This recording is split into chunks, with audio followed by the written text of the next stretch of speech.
Nammo, good morning. Thank you for joining me for our daily practice check-in for June 17th, a Wednesday, 2020. Listen, listen, listen. This beautiful sound calls us back to our true home.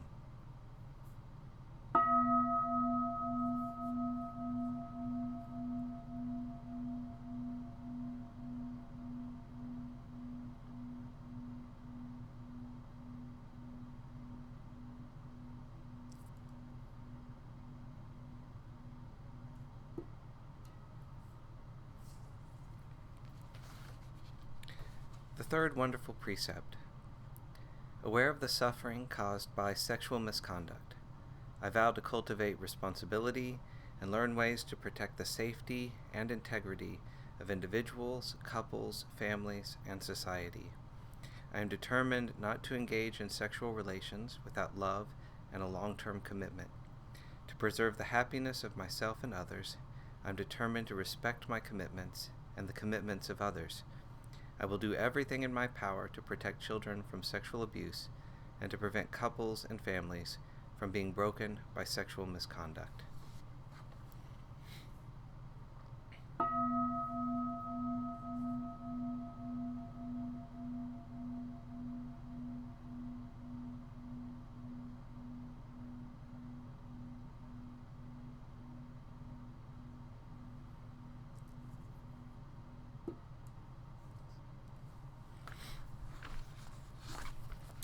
Today we'll be finishing the section on establishing the Four Noble Truths in Ajahn Sucitto's book, Kamma and the End of Kamma. The third noble truth is that of the stopping of dukkha. The intention associated with this is that it is to be fully realized. This means expanding an awareness of the non-suffering, non-afflicted area of our personal domain. We begin by acknowledging the non-pressure and balance in our lives, the times when we're not constructing some future, past or present, the sense of where we feel settled. It's subtle because it's the pressure, the pushes, and the snags in the heart that grab the attention.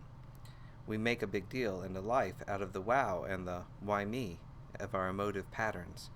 So to acknowledge non-suffering takes a deliberate intention. For example, when there is physical pain, can you cultivate the attention that notices where the pain isn't? If you have pain in your legs, can you notice the ease in your neck? Because the pattern of the mind is to generate global felt meanings out of local feelings, and from that comes the experience, I'm in pain. To shift that to, there is pain in my leg, is a good start.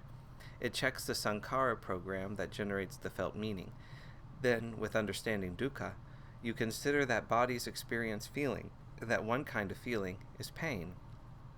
The body is doing what it's designed to do, which doesn't always go your way.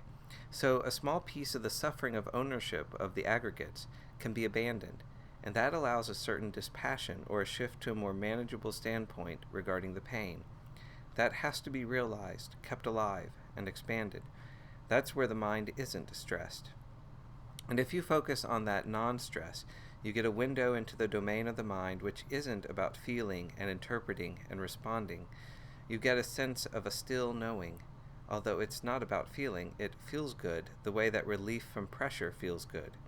This is the domain of non-suffering, a place of stability because it is not bound up with feelings, felt meanings, and mind states. Can you notice the moment when a thought has ended? Or acknowledge that a particular obsession isn't running like it used to?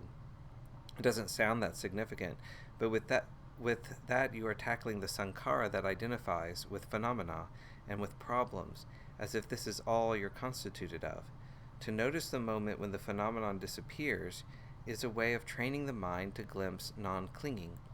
You expand your awareness of the moments when the mind isn't seeking stimulation through thoughts or memories, the times or the places in your awareness which are peaceful.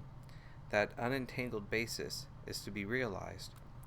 The fourth truth is the truth of the path, with the intention that it is to be developed.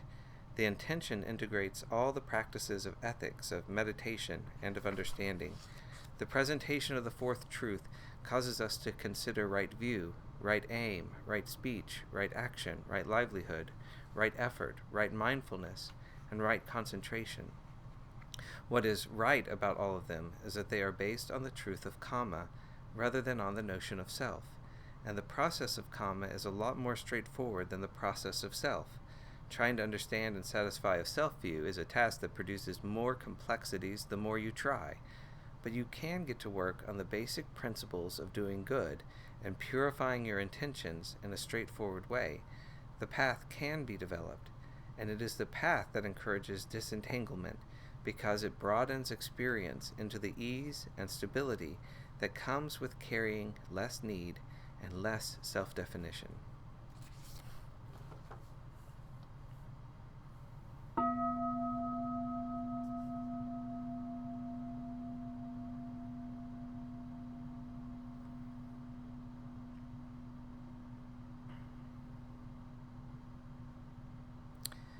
May all beings be well. May all beings be happy. May all beings be peaceful.